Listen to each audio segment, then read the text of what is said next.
Welcome to this video of the first 5 days of a month of me living in my car and driving around the United States. So in this video, I started in Oregon and I'm just going to show my journey of making my way from Western Oregon all the way down through Nevada and over to Salt Lake City, and just what I got up to in the first 5 days of me adjusting to living out of my car. I left kind of late this morning. I slept in because I've been staying up so late just packing for my trip and stuff. Like, I think I've averaged staying up until 3 a.m. every night in the last week. And I didn't leave until like 4 o'clock.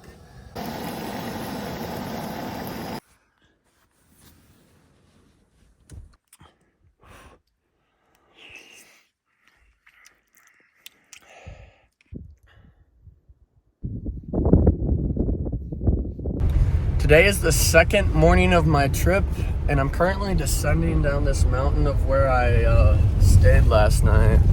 I don't even know what it's called. It was just like a random sign for a lookout that I drove up. But today I'm gonna try to make it to the Salt Flats. Nope. I'm running really far behind because it's already 12:13. I slept in until like 10:30, and it's like an 8-hour drive.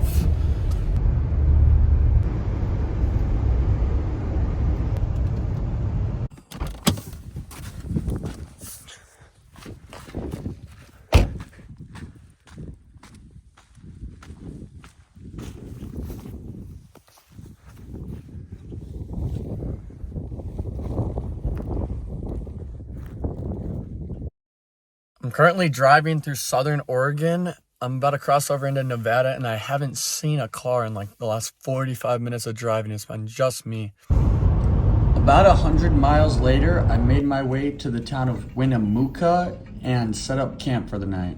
I pulled over on this spot here in the middle of northern Nevada, and this is what it looks like. Absolutely gorgeous. And the moon's up there somewhere. There it is. I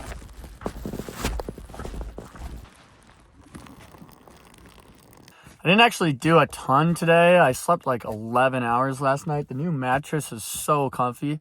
I was originally going to do just mattress pads, and they were super soft, but I sunk through. I would have been sleeping on the hardwood. But I got an actual foam mattress and then put like a mattress softener on top of it, and it feels just like my bed I have at my house.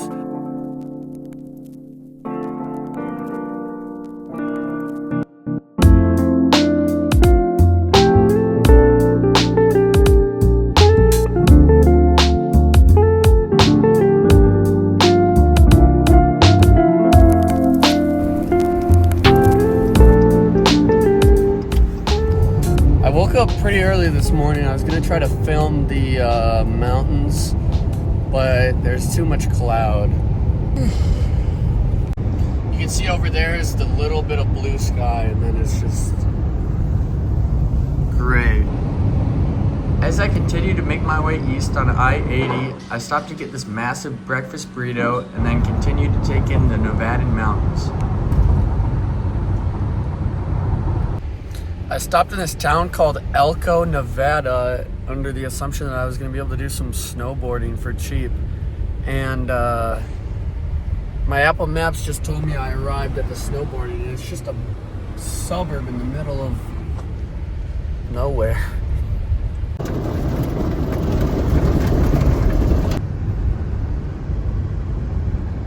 Yeah, this place definitely does not exist.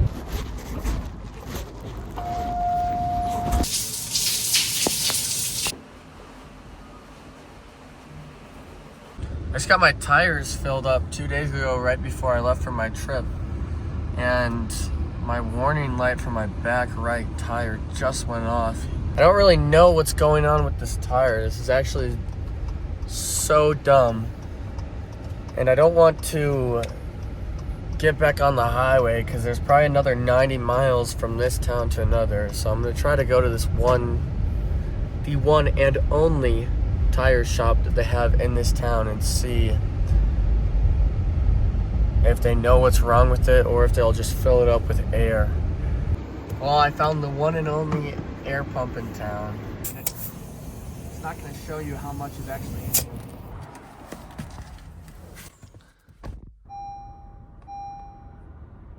I checked it and I didn't see any needles or anything, and I was able to fill it back up with air, get it even higher than it was before, so I should be good for now. I guess we'll see as I keep driving if there actually is anything wrong with this tire.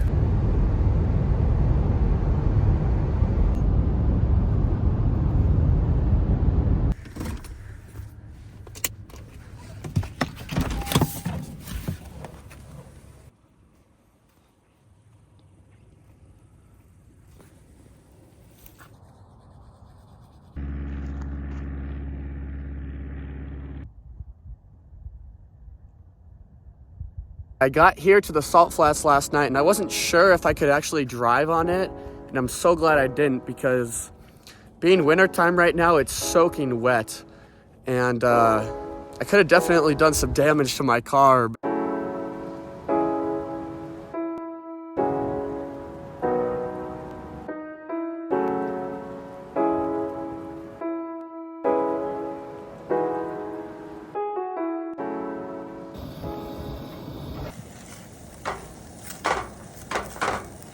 This is honestly so good, especially because it's like 45 degrees in my car at all times.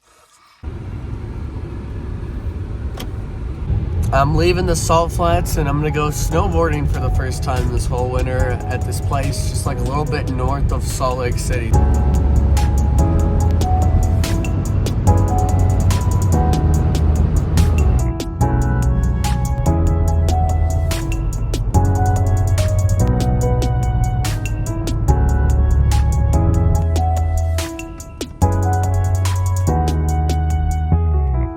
Made my way about an hour north of Salt Lake City to this place called Nordic Valley, and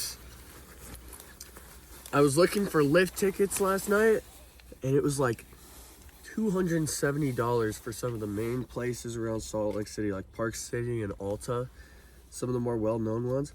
And I got this for $38. It's like, would you rather ski at a place that has multiple chairlifts in a park still for a whole week, or would you rather just go for one day at a place that's probably way more crowded as well?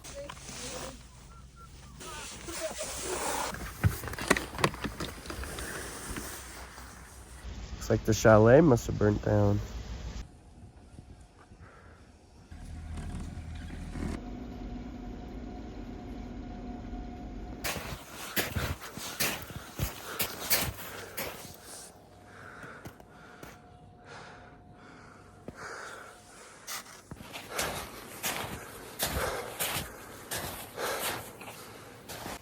There's two parts to this mountain.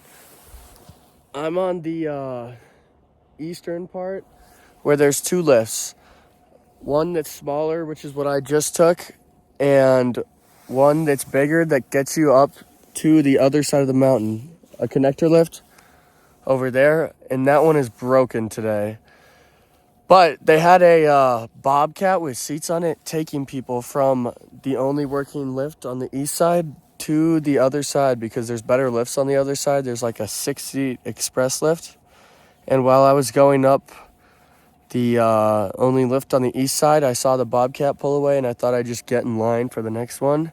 And they closed it off and told me it'd be an hour and a half wait until the next one came through because they were having more technical issues. So I became proactive and decided that I still wanted to go to that side by hiking up this mountain, or this hill. And this is how much each step is sinking in.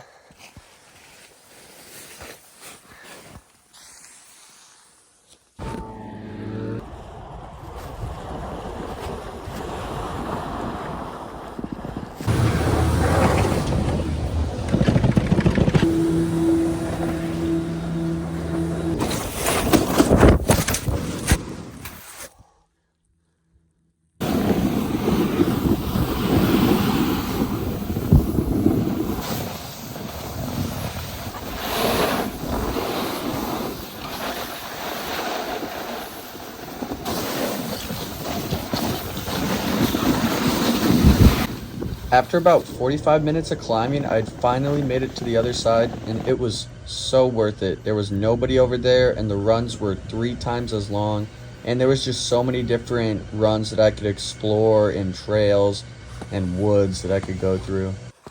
About to go take my last run of the day. I probably did about 12 of those express runs, and they've been so nice. I've only seen one other person on the whole mountain all the day.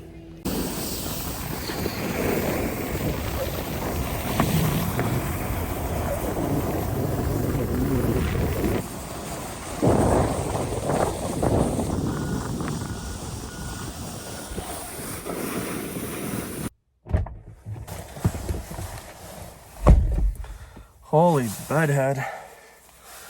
Oh, holy crap. After leaving Nordic Valley, I made my way another hour down to Salt Lake City where I spent a night, and then from there I kept making my way east to Moab, which is where I'm going to leave this video, and that's where the next one's going to begin.